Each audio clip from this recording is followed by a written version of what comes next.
Alright, so today we're going to start this color wheel where the inside of the circle is the color wheel, and then the outside edge of the circle is the complements to the color that it's touching. Complement is the color that's directly across from each other on the color wheel. So you see the blue and the orange here, actually blue and orange, and then across you see the orange and the blue here, so they're kind of alternated on the outside. So the way that you start this assignment is you start with a square piece of paper and a circle pattern.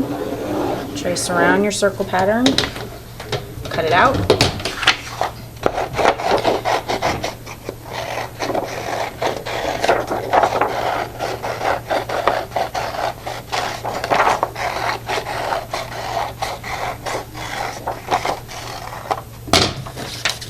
Now you need to fold it to get 12 equal parts for your 12-part color wheel. So you're going to fold it in half.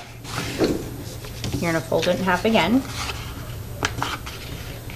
And now you need to fold this part to get 3 equal parts. So the way that you do that is you bring one side over, and you want to keep the point here nice and sharp. And you bring one side over, and before you crease, look and see if this space is equal to this space. And this space seems a little bit smaller, so I'm going to pull this over just a little bit more. And then I'm going to crease it.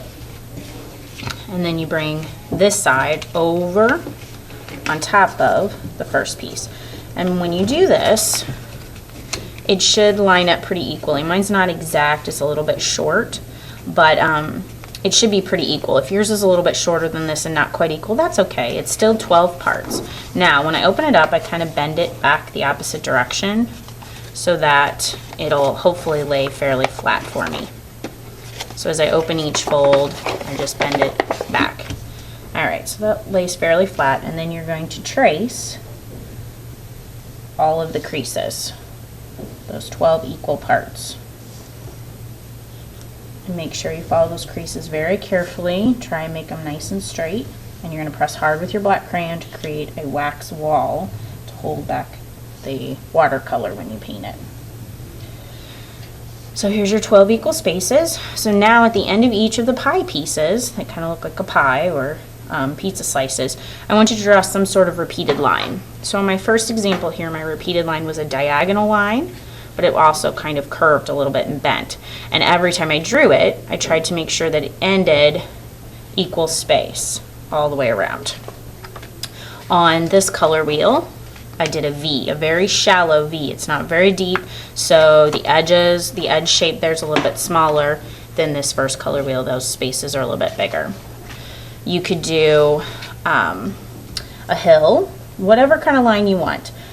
Just make sure that it's equal all the way around. So if I do like a point in each space, I want to make sure that the next one starts at the same spot, goes up. You can see my point doesn't touch there, so I won't make it come up and touch the edge of the circle. And you just keep going around, trying to keep this as equal as possible. And so I have a couple here that are finished. I have one here where I alternated the diagonals, and I kind of got this from one of my students in my A class. She did a diagonal, it comes down in one pie piece, and then it goes up in the next pie piece, and then down in the next pie piece. So it's not equal and inside the pie piece, it's just one line that goes down. And then that kind of creates an interesting design. Or you could do more of a design like this. It almost looks like a spider web along the edge, especially if you repeated this U over and over again, it would definitely look like a spider web. So really it's whatever you think looks good. And then you're going to be ready to start painting. So you're going to get yourself a paint tray, a water basin, paintbrush, and then on your paint tray, your mixing tray, you're going to want one of each of the primary colors and one each of the secondary. If you get a yellow that's kind of icky and dirty like this, I'm going to show you how to clean it off. You just take your paintbrush and you just get clean water on top of the yellow, and you just rub with your paintbrush until that yellow looks clean. And this yellow looks pretty clean now, so I'm going to get a puddle of water on top.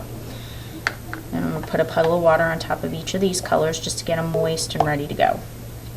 Alright, so when you start your color wheel, you can start it one of two ways. You can start with the primaries first, and you're going to focus on the center of the color wheel first, and you'll leave the outer edge empty.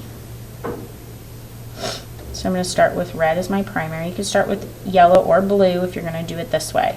And then rinse your paintbrush off, skip 3 spaces, 1, 2, 3. You got to count correctly or you'll mess up the alternating and you'll mess up the color placement. So this, when you do it this way, you got to be careful. Color, count 3 spaces.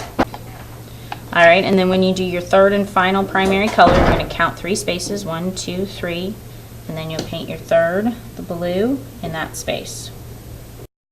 Rinse your paintbrush off, and then you'll paint the secondaries directly in the middle of each of the primaries.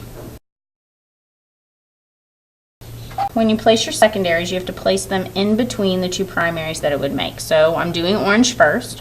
What 2 primaries make orange? Red and yellow. So here's red and here's yellow. So orange goes directly in the center space between red and yellow. Then I do green, 2 primaries that make green, yellow and blue, so that's center space.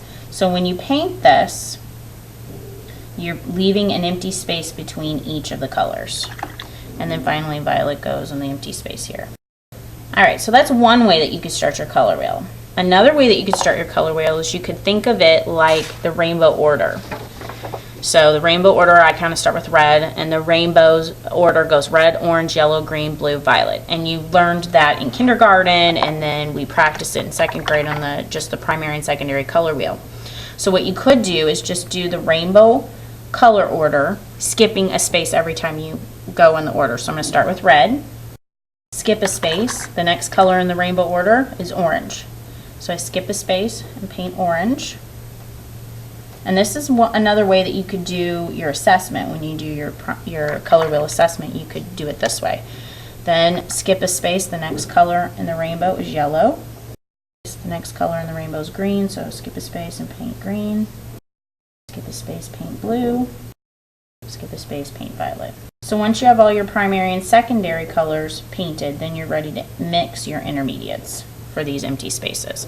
The intermediates are made when you mix the 2 colors on either side of the empty space. That's what goes there. So this is an empty space right here. So if I mix green and yellow together, what color's made when you mix green and yellow goes here. So whenever you're mixing intermediates, I always use a lot of the lighter color to start with. So I just get some on my paintbrush, pull my paintbrush across the edge of the mixing basin, rinse my paintbrush off, get just a little bit of green, the darker color you don't need a lot of, mix it around, and as long as this color looks different than the 2 colors mixed together, then that gets painted in that space between it. So now I'm going to mix orange and yellow together. So I get some more yellow, touch of orange. You always need just a little bit of the darker color. When you paint it, make sure it looks different. If you start, sometimes it looks different in the mixing tray, but then when you paint it, it looks very much like orange or red.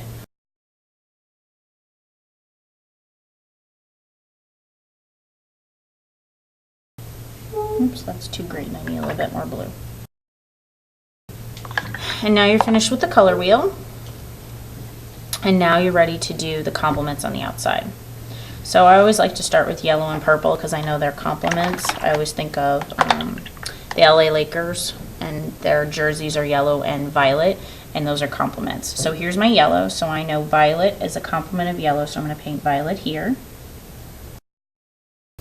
Go across and find violet. I know this is red violet and that's blue violet, so I've got to make sure I find the correct violet, and I paint yellow there. And now I'm just going to go around clockwise.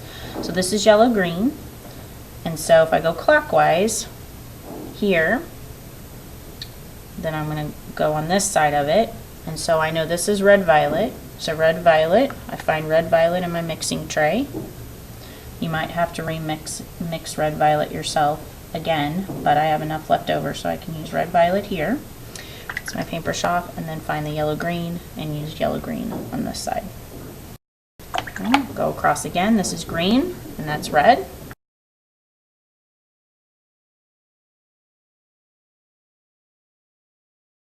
Unfortunately, my colors did a lot of bleeding this morning. But then you're finished when you have all of your colors painted.